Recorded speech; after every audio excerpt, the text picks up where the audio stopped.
Je sais pas si tu es dans ce cas-là en ce moment, mais il m'est arrivé parfois d'avoir un travail extrêmement redondant. Et là, les journées sont très longues. Quand c'est comme ça, on ne sait pas trop quoi faire parce que on a réussi à capter le poste en l'espace d'une journée. Les journées se ressemblent, elles sont toutes les mêmes.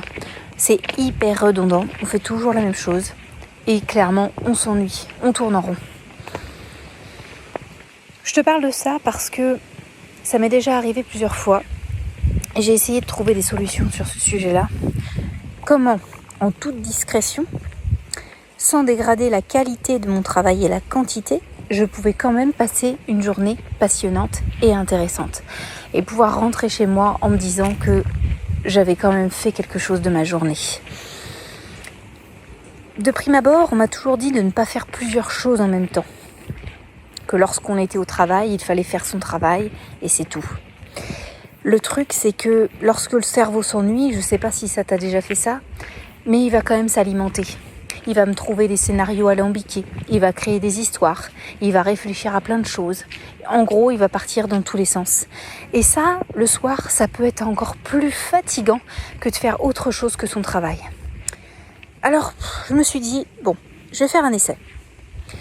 Sur mon poste redondant, il fallait que je fasse à peu près 50 dossiers par jour. Donc, toujours la même chose. Ça faisait à peu près 1 ou 2 semaines que je faisais le poste et je me suis dit que j'allais pas réussir à tenir la durée si je continuais comme ça. Qu'est-ce que j'ai fait ? J'ai commencé à suivre une formation avec une oreillette. Entre 2 dossiers, je prenais quelques notes et ça m'a tenu pendant 2 mois et demi de contrat.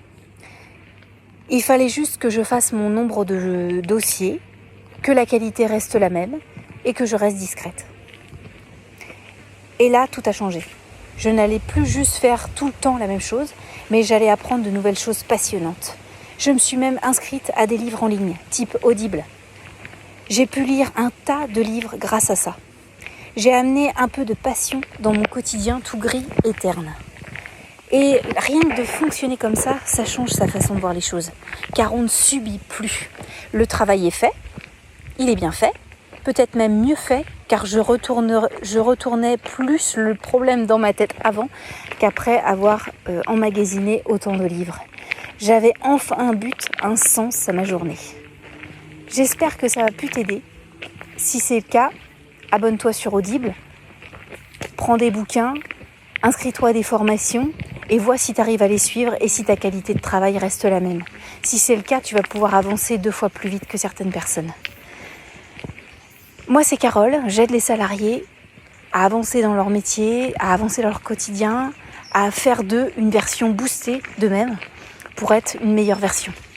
Si ça t'intéresse, n'hésite pas à t'abonner, il y a le lien juste en dessous de ce podcast. Et moi, je te dis rendez-vous dans 2 jours pour de nouveaux challenges salariales. Salut!